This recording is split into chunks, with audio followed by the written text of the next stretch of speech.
Buenos días, tengo el gusto y el privilegio de tener en la línea a don Ángel Verdugo, al que le quiero mandar un fuerte abrazo y una disculpa encarecida, porque ya ve usted que lo que pasó aquí en la península el martes pasado nos impidió comunicarnos con él porque teníamos todo el tema del huracán encima. Ángel, buenos días.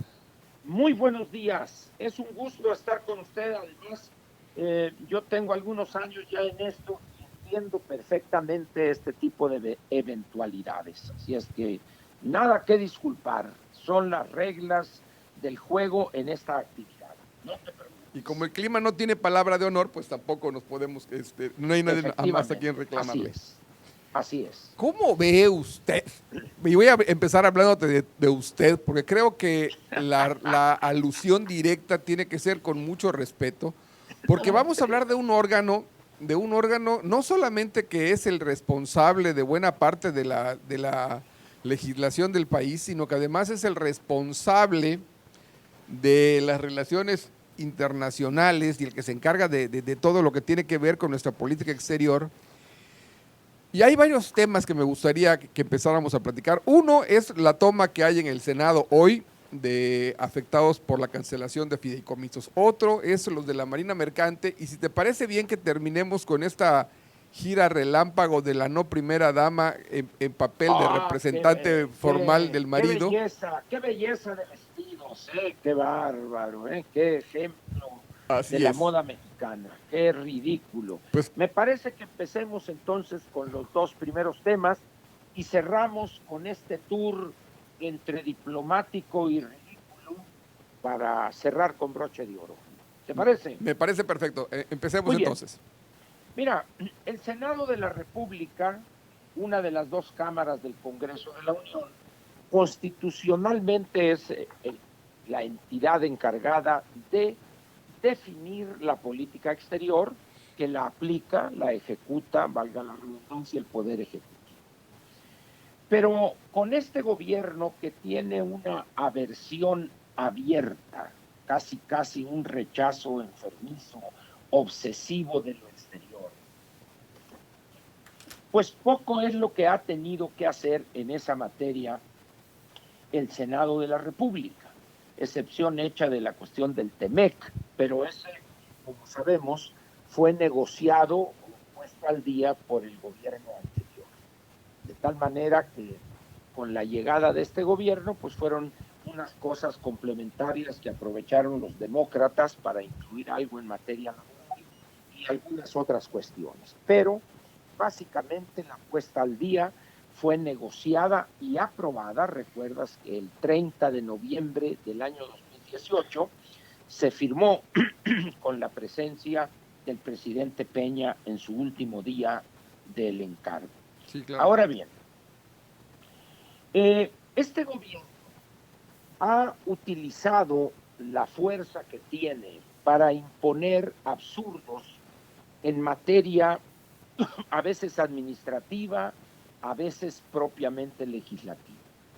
Dos de esos temas, el más reciente es la extinción de 109 fideicomisos y unas semanas antes lo que se ha dado en llamar coloquialmente la militarización de los puertos y las aduanas, porque son dos áreas. Claro.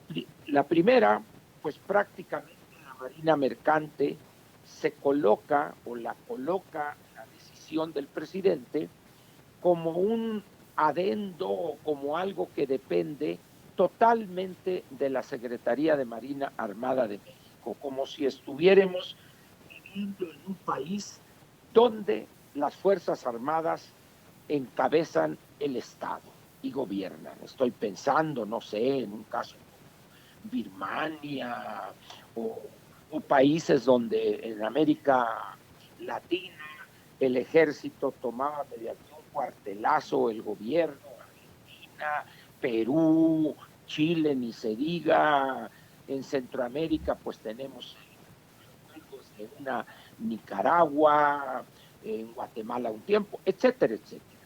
Pero México no es así. México tiene una tradición civilista, tomando en cuenta que el último presidente militar fue el general Manuel Ávila Camacho, de 1940 a 46. Sin embargo, López tiene una idea rara, por decirlo menos, que piensa que dándole tareas a las Fuerzas Armadas, jamás se le van a oponer. Esa es una visión entre pedestre e infantil. Las Fuerzas Armadas, Francisco, siempre serán las Fuerzas Armadas. Ahorita los trae de albañiles, de electricistas, de operadores de trascabo, etcétera, pero si llegan las cosas a complicarse, en ese momento las Fuerzas Armadas, en cuestión de minutos, dejarán la pala, dejarán el trascabo, dejarán las pinzas y las palas, y serán para lo que están preparados. Serán soldados a la orden de su comandante. Y no dije comandante supremo, sino el comandante, el secretario de la Defensa y el secretario de la Armada. Le entregan entonces todos los puertos y las aduanas, aduciendo algo que no tiene sustento alguno: la corrupción en los puertos y en las aduanas. Yo no sé si López piense en verdad que porque pone ahí a personas en uniforme, automáticamente será una administración transparente, impoluta, y donde va a desaparecer la corrupción casi por arte de magia.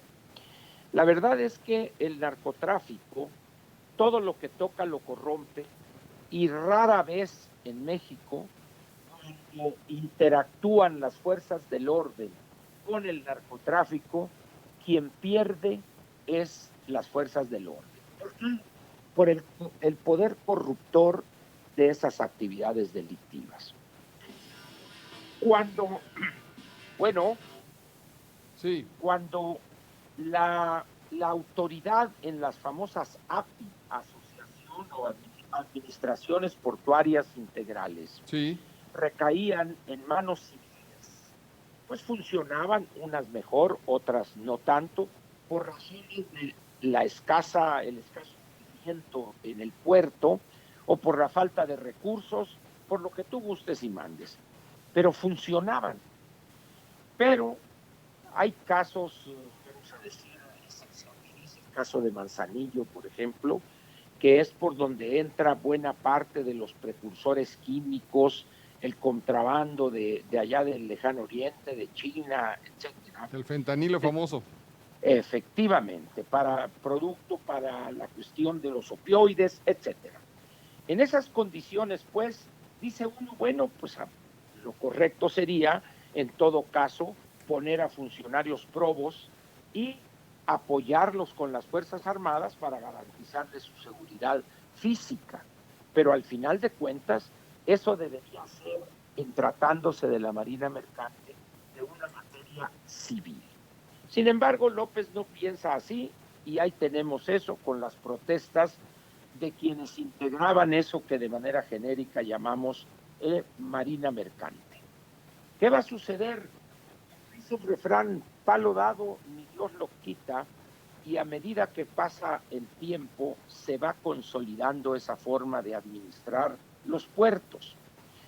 Cuando hay un cambio en la Secretaría de Comunicaciones y Transportes que les deportó la chamba Espriu, que no estuvo de acuerdo precisamente con esa decisión de militarizar los puertos, en ese momento López pone al frente de todo lo que tiene que ver con esa área de la Secretaría de Comunicaciones y Transportes a una persona que estaba al frente de la Secretaría de Gobierno en la Ciudad de México. Y aquí hay un detalle, Francisco, que vale la pena comentar. La presencia e influencia en apoyar a ciertos cuadros para puestos elevados en la administración de la señora Sheinbaum. Ella ha logrado colocar en posiciones importantes como es esta a personas cercanas. Si has escuchado últimamente rumores, uno esparcido por algún distinguido o connotado yucateco, el señor Rafael Loret de Mola, Sí, claro. en relación con un hijo que él afirmó tuvo la señora Sheinbaum con el hijo mayor de López. Sí, Y eso la con Andrés, convierte, Andrés, el hijo mayor. el Andy, que se Andy, le como conoce en Andy el que le mundo llaman. de la AMPA política. Entonces, al margen de si eso es un chiste o un fidelu, la realidad es que la influencia que tiene esta mujer para colocar a personas en la administración es sorprendente. Y este nombramiento, que López se apellida la señora que estaba en la Secretaría de Gobierno, sin experiencia alguna en cuestiones de puertos, salvo alguna visita ocasional a Acapulco o a Iztapa, pero en calidad de turista. Entonces tienes tú que hacen un desmochadero y empiezan a los civiles que estaban al mando o en las capitanías, etcétera, y empezaron a ser sustituidos por almirantes o vicealmirantes que pasaban a situación de retiro o ya estaban en situación de retiro. Muchos de ellos con experiencia en cuestiones de seguridad nacional. Recuerda que la Marina es una institución que tiene una gran presencia en cuestiones de combate a grupos delincuenciales apoyados por agencias norteamericanas. ¿Qué va a suceder ahí, Francisco? Yo veo realmente pocas posibilidades mientras esté López en la presidencia que eso vaya a cambiar. López, seguramente estás enterado, porque además esto se dio a conocer allá en el sureste, que el aeropuerto de Tulum va a ser construido también por el ejército. Y luego de los tramos del Tren Maya, creo que va a ser el 3 y el 4 y el 6 y el 7. Y el 5 se tuvo que hacer, va a hacerse otra licitación, porque no estuvo de acuerdo con el proyecto que este manejador de fondos, que es BlackRock, presentó. En esas condiciones, pues, vamos a ver cada vez una presencia mayor del ejército. Sin embargo, no creo que sea la mejor solución, es más, no creo que sea solución de los problemas que pretende resolver. Y esto en un determinado momento podría revertírsele al presidente. ¿Por qué, Francisco? Para terminar con ese punto. Si hay una institución opaca y con nula transparencia y rendición de cuentas hacia el mundo civil, son las Fuerzas Armadas. Aduciendo cuestiones de seguridad nacional, tienen manga ancha para comprar maquinaria, insumos, equipo militar, armamento, etcétera, etcétera.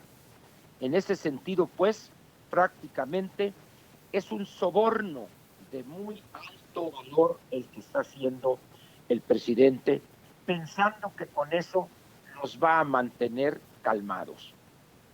Termino diciéndote que eso lo intentaron los gobiernos anteriores,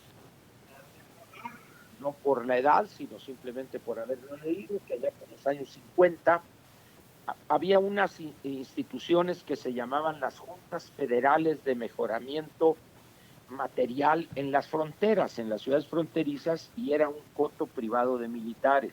Sí. Luego, las cárceles también las dirigían los militares. Y fueron un rotundo fracaso ambos casos. Y hoy, espérate que se asienten y que empiecen a conocer cuáles eran las prácticas que daban mucho buen dinero, también van a caer en eso. Es cuestión de tiempo. Lástima, pues, para esas personas que fueron echadas de sus trabajos, echando a perder antigüedad, etcétera. Y vayamos rápidamente a los fideicomisos. López es una persona con un fortísimo y muy arraigado complejo de inferioridad para aquellos que destacan en lo académico, que tienen un posgrado, que son investigadores de renombre, que han salido al exterior a obtener algún posgrado, los odia, es un rechazo visceral, obsesivo.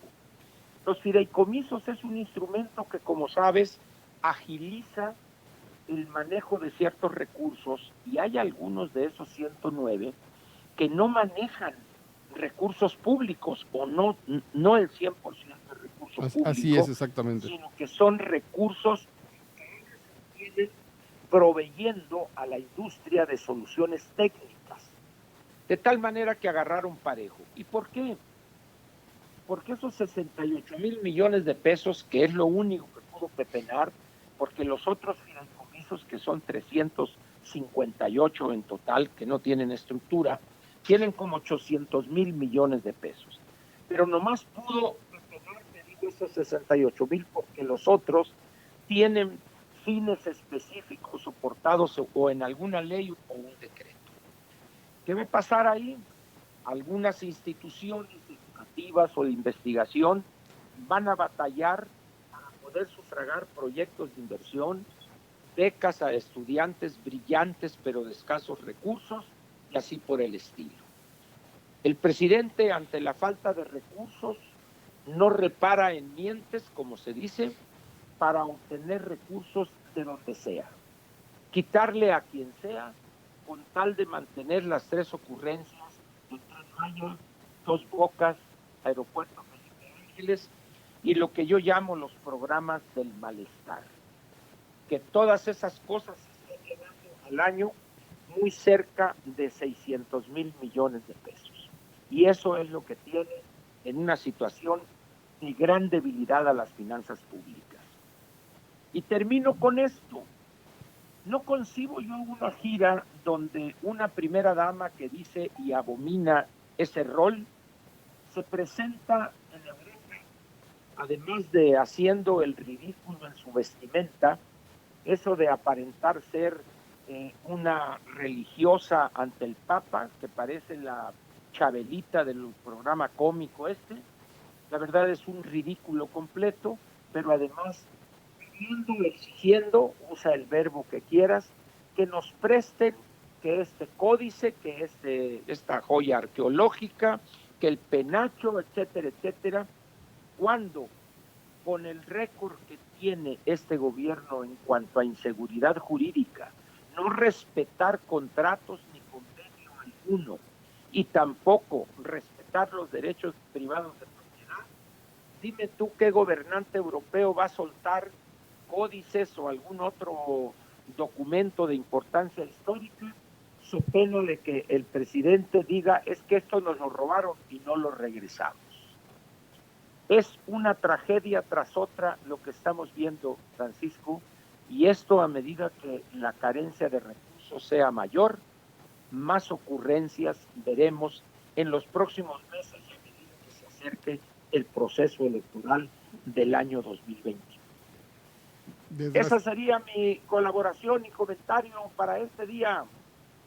Desgraciadamente, Ángel, tienes mucha razón. Y lo más triste del caso es que según la ley, una reforma que hubo en el 72 promovida por Luis Echeverría, todo lo que regrese a México, que sea patrimonio original, se le queda a México porque es propiedad de la nación. Así es. O como diría Sonora, gavilán que agarre y suelta no es gavilán. Así es. Así es que pues ya sabrás. Que pases una excelente semana, mi querido Ángel. Ándale pues igualmente y nos vemos el próximo martes. Hasta luego. Así será, nos vemos, bye. Gracias.